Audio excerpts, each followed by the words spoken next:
председавач со седницата, почитувани колеги пратеници, почитувана јавност.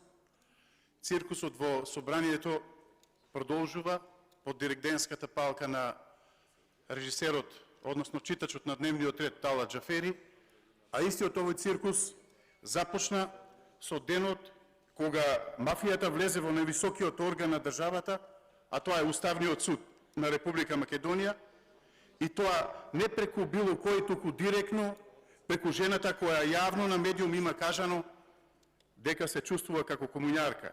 Значи без никаков срам, судијка која има 34 години судски стаж, јавно на медиум да каже дека е комуњарка, беше само одраз на нејзиниот карактер.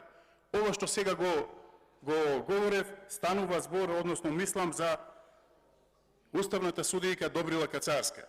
Ако оваа судијка во занесот од нејзината поддршка која што ја има од налагодавачот Зоран Заев за сите политички монтирани пресуди кои ги водеше, се дрзна јавно пред државен медиум да кажува за нејзината политичка определба, уште тогаш видовме за какви уставни судии и за какви кадри ќе влезат во Уставниот суд на Република Македонија. Инаку, уставната судијка Добрила Кацарска, нејзините пресуди ги знаеме сите, две од тие веќе се паднати на Судот за човекови права во Страсбур. Почитувани колеги, овде не станува збор за обични вработувања, току станува збор за лица кои што ќе влезат во Уставниот суд. Но овдека уставните судии се бираат по препораки кои што доаѓаат директно од штабовите на СДС и на ДУИ. Почитувани граѓани, нивната математика, математиката на мнозинството, на ова тенко мнозинство е опозицијата нека се изборува, пратениците од власта, од владеачкото мнозинство нека си молчат, ќе се изморат од зборење и ќе си ги изгласаме нашите кандидати кои ни ги пратија од партијата. Или секое чудо за 3 дена ќе се крене врева, ама нашиот проект за мафијашки упад во највисокиот орган во државата, а тоа е Уставниот суд, ќе се го истераме до крај. На овој начин размислува и функционира староновото владеачко мнозинство. Владата, односно владеачкото мнозинство на дневен ред вчера на собраниска седница ни стави избор на двајца уставни судии во услови кога расправата во рамки на матичната комисија за избори и именување не е завршена за сите предлози. Да се изјасни комисијата кои од тие предлози поддржува и после истиот тој да оди на пленарна седница. Ова е невидено во македонскиот парламентаризам и овде не ве штити никаков имунитет. Утре некој за ова кривично ќе одговара. Оваа точка уште вчера требаше да биде тргната од дневен ред, затоа што целосно е незаконска. Но ако сте спремни да го направите ова и кое што го правите, треба да бидете спремни и за последиците кои што ќе следуваат. Кога сме кај судството и кај Уставниот суд, кој што ни е точка на дневен ред, директен шамар за судиите и обвинителите дојде од поранешната амбасадорка Кейт Мери Бърнс, која што во очи им кажа дека не го постигнуваат ефектот, бидејќи довербата на граѓаните во судството е само 8%.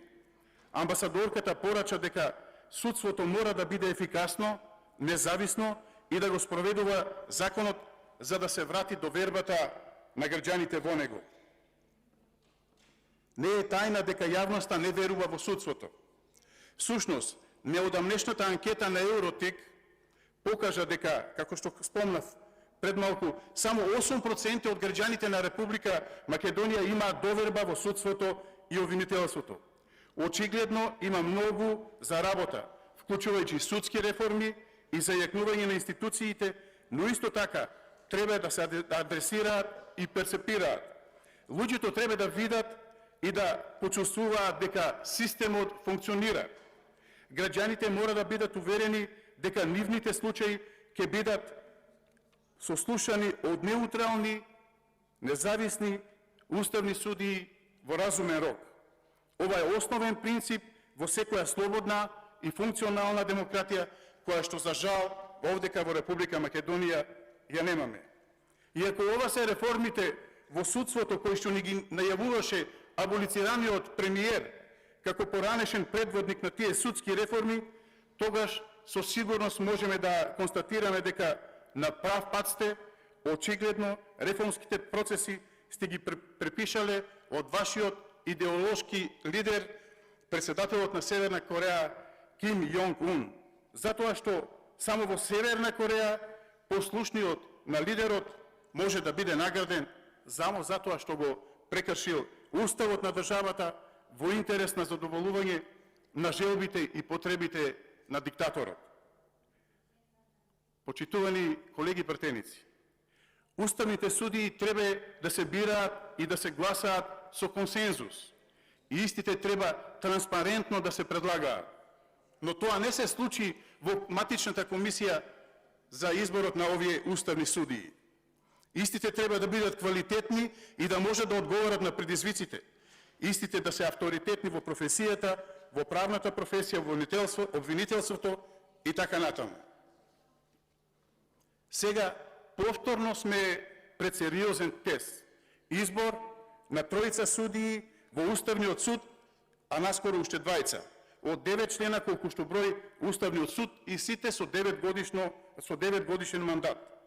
Како што спомнав на почетокот, собранискиот циркус преку Комисијата за избори и именувања покажа дека процедурата не е како швајцарско сирење, каде условот истакнат правник до толку се вулганизира што на човек да му е срам мутре да влезе во судот и да следи расправа за било кој акт што ќе биде оспорен. Кога сме сега кај предлогот за избор на уставен судија за господинот Фатмир Скендер, ќе цитирам еден новинар со 25 годишно искуство.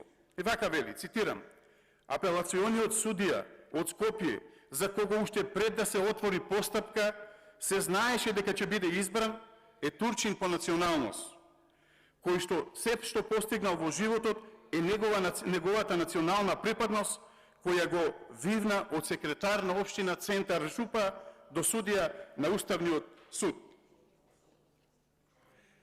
Продолжува новинарот: многу добро се сеќавам кога во судскиот совет го избраа директно од општина Центар за судија во Скопска апелација, без ден поминат во Основниот суд, само затоа што е по националност турчин. Немам ништо против националностите, но имам против неквалитет. Не може националноста да биде услов, а да нема никакви правни референции. Да не зборувам за некаква научна титула како магистер или доктор по право, кадри какви што предлагаше опозицијата. Ова што го спомнав сега, што го говорев, е цитат од новинарско видување. Лично јас против турската националност немам ништо. Дури напротив, имам пријатели, другари, цимбери од студентските денови кои што имаме поминато убави моменти. Затоа, според се, очекувам реакција и од меѓународната заедница. Замислете, почитувани пратеници, колку власта го поценува овој законодавен дом. Ни предлагаат скандалозни предлози за уставни судии, а никој не се обидува барем две реченици да најде да ги одбрани истите овие кои што ги предлагаат. Преку предлогот за изборот на овие уставни судии, власта испреча директна порака до сите останати кандидати за судии во Република Македонија. Ако свирите, како што ќе ви диригираме, наградата ќе ја добиете многу брзо, а ако не, мислете моја, ветингот набрзо ќе дојде, па наместо награда може да се збогувате со вашата судска кариера, без разлика на вашите квалитети и резултати во вашето работење, доколку не го спроведувате она што ќе ви го нарачаат од СДСМ, на ваше место ќе дојде некој друг кој што ќе биде спремен да ги извршува партиските и судски пресуди. Сега вие мислете... Реплики?